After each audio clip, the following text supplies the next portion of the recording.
વિરામ, પરંતુ હવે વાતચીત ક્યારે થશે? 12મી મે વાતચીત થશે. Director General of Military Operations of Pakistan called the Director General of Military Operations of India at 15:35 hours earlier this afternoon. It was agreed between them that both sides would stop all firing and military action on land and in the air and sea with effect from 1700 hours Indian Standard Time today. Instructions have been given on both sides to give effect to this understanding. The Directors General of Military Operations will talk again on the 12th of May at 1200 hours. Thank you. તો સીધા શબ્દોમાં સીધી વાતચીત, અને એ વાતચીત કે જમીન પર હોય, હવામાં હોય કે પાણીમાં હોય, જે પણ ગતિવિધિ ચાલતી હતી અને જે સીઝફાયરનું ઉલ્લંઘન થતું હતું એ ગતિવિધિ પર રોક લગાવવામાં આવે છે. પાકિસ્તાન પણ નહીં કરી શકે અને ભારતથી પણ તેનો વળતો જવાબ નહીં આપવામાં આવે. જો પાકિસ્તાન નહીં કરે તો તેનો વળતો જવાબ ભારતથી પણ નહીં આપવામાં આવે. એટલે કે સીઝફાયર, યુદ્ધ વિરામ, જે યુદ્ધ ચાલતું હતું છેલ્લા 3-4 દિવસથી, તે યુદ્ધને વિરામ આપવામાં આવી રહ્યો છે. હવે આગળની વાતચીત ક્યારે થશે? ડીજીએમઓ વાતચીત કરશે ક્યારે? તો 12મી મે 12 વાગે. આ એ સમય પણ છે અને તારીખ પણ છે કે જ્યારે બંને દેશો વચ્ચે વાતચીત થશે. ભારતના વિદેશ મંત્રાલયનું પણ નિવેદન, ભારતે પોતાની શરતો પર સીઝફાયર કર્યું છે. એવી શરતો મૂકવામાં આવી છે કે પાકિસ્તાને માનવી પડશે અને જો ન માન્યું તો પછી એને યુદ્ધ ગણવામાં આવશે. બંને પક્ષો યુદ્ધ વિરામ માટે રાજી થઈ ગયા છે. પાકિસ્તાન રાજી છે, ભારત પણ રાજી છે, પરંતુ ભારતે તેની શરતો મૂકી છે. ટ્રમ્પે પહેલા આ અંગે ટ્વીટ કર્યું હતું. ભારતના વિદેશ મંત્રાલય તરફથી પણ તેને સહમતિ આપવામાં આવી છે. જે ટ્વીટ કરવામાં આવ્યું ત્યારબાદ અને MEA તરફથી જે પ્રેસ કોન્ફરન્સ કરવામાં આવી તેમાં પણ આ વાત કરવામાં આવી છે. પાકિસ્તાન વિદેશ મંત્રી ઇશાક અડ્ડારે પણ નિવેદન આપ્યું હતું. પાકિસ્તાન અને ભારત તાત્કાલિક અસરથી યુદ્ધ વિરામ માટે સંમત થયા છે. સમય આપવામાં આવ્યો છે. કેટલા વાગ્યાથી આ સંમતિ થઈ છે? તો સાંજે 5 વાગ્યાથી આ સંમતિ થઈ છે. એક દિવસ બાદ એટલે કે 12 તારીખે આ અંગે વાતચીત કરવામાં આવશે, ચર્ચા કરવામાં આવશે. પાકિસ્તાને હંમેશા પોતાની સાર્વભૌમત્વ અને પ્રાદેશિક અખંડિતતા સાથે સમાધાન કર્યા વિના પ્રદેશમાં શાંતિ અને સુરક્ષા માટે પ્રયત્નશીલ રહ્યા છે તેવું પાકિસ્તાન તરફથી કહેવામાં આવ્યું હતું. પાકિસ્તાન વિદેશ મંત્રી તરફથી हमारी MEA ने भी इसको ट्वीट किया. तो सीज फायर वेलकम है दोनों देशों के लिए, क्योंकि भारत कभी भी किसी देश पर अग्रेशन नहीं करता है और हमारी पॉलिसी बहुत क्लियर है. हम चौथी इकोनॉमी बन गए हैं. हमारी दौड़ बहुत जल्दी तीसरी इकोनॉमी बनने, वर्ल्ड की बनने की है, रेस है. उसके बाद हम नंबर 1 भी पहुंचेंगे, नंबर 2 और नंबर 1 भी. और भारत अपने लोगों की ज़िंदगी बदलना चाहता है, खुशहाली लाना चाहता है. हम वार पे, टेररिज्म पे विश्वास नहीं करते. ये बहुत अच्छी डेवलपमेंट है इस पूरे खित्ते के लिए और पाकिस्तान से को इससे सबक लेना चाहिए.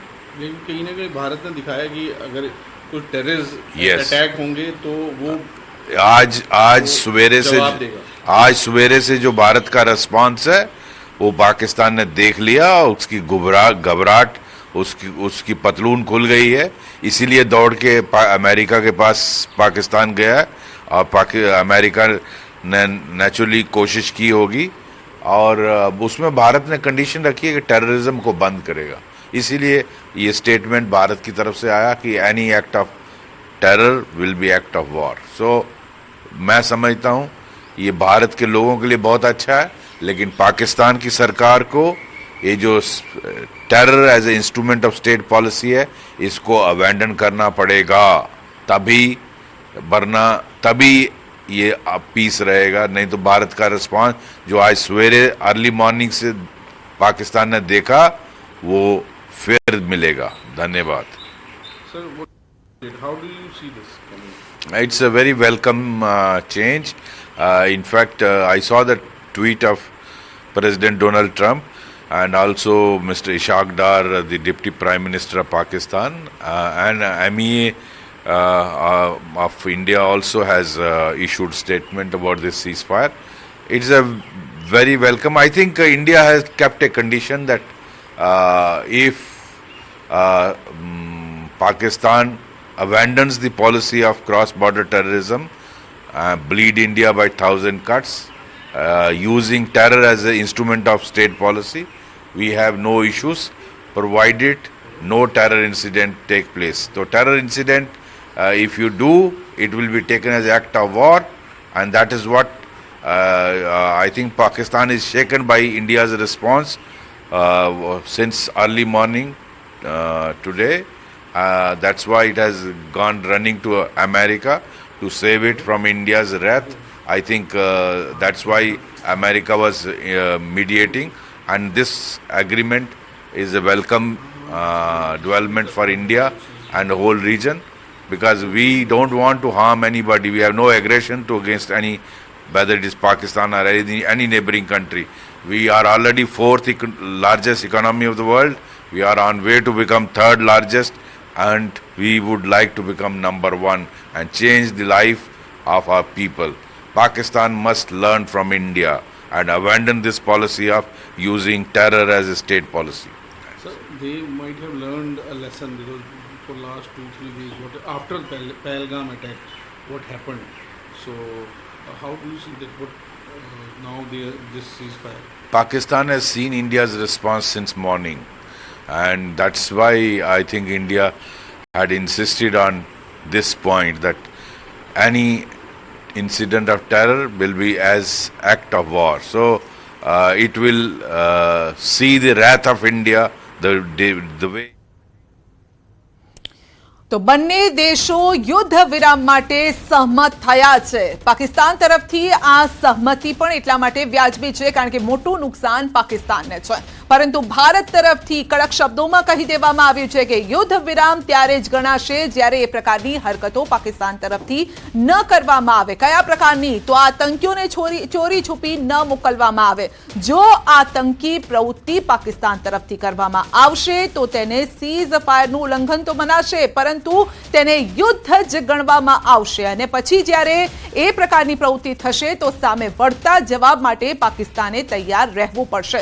સાંજે 5 વાગ્યાથી આ સીઝ ફાયર માટે બંને પક્ષો રાજી થયા છે. હવે નેક્સ્ટ જે વાતચીત કરવામાં આવશે 12 તારીખે થશે. 12મી મે બંને દેશના ડીજીએમઓ વચ્ચે આ અંગે વાતચીત થશે. બપોરે 12 વાગે 12 તારીખે બપોરે 12 વાગે આ અંગે વાતચીત થશે.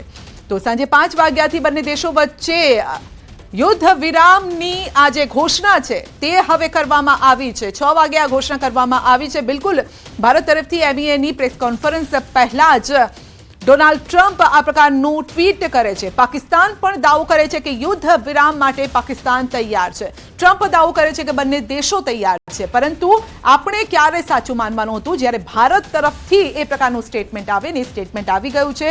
ભારતે પણ કહ્યું છે કે અમે પણ યુદ્ધ વિરામ માટે તૈયાર છીએ, કારણ કે લાંબી વાતચીત થઈ હતી, તેમાં નફા નુકસાન અંગે પણ વાતચીત થઈ છે. મોટું નુકસાન પાકિસ્તાનને છે, પરંતુ ભારત તરફથી એક મોટી વાત કે આ પ્રકારની ઘટનાઓ હવે ન થવી જોઈએ. તો આપણી સાથે ઉત્પલ વોરાજી આપણી સાથે જોડાઈ ગયા છે, સંરક્ષણ નિષ્ણાત. આપણે તેમની સાથે વાતચીત કરીશું. ઉત્પલજી, સીઝ ફાયર, બંને દેશ મોટી લાંબી વાતચીત બાદ હવે તેઓ તૈયાર થયા છે યુદ્ધ વિરામ માટે. આ અંગે પહેલું રિએક્શન આપનું શું છે?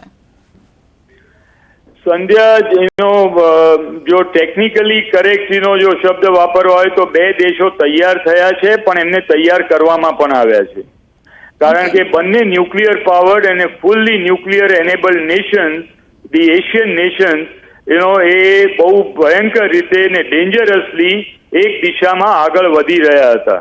માટે ઇન્ડિયાએ always very in A responsible manner જે વર્લ્ડ સ્ટેન્ડ લીધું ને પોતાની જે સાઇડ રાખી કે નો મેટર વોટ હેપન્સ, અમે મિલિટરી ઇન્સ્ટોલેશન્સ અને જે સિવિલિયન પોપ્યુલેશન સેન્ટર્સ એને અમે એટેક નથી કરી રહ્યા, અને અત્યારે ખાલી ટેરરિસ્ટ ઓર્ગેનાઇઝેશન ઉપર જ સ્ટ્રાઇક કરી અને જે પહેલગામનો ઇન્સિડન્ટ થયો એના ઉપર અમે રિટેલિએટ કરી રહ્યા છીએ.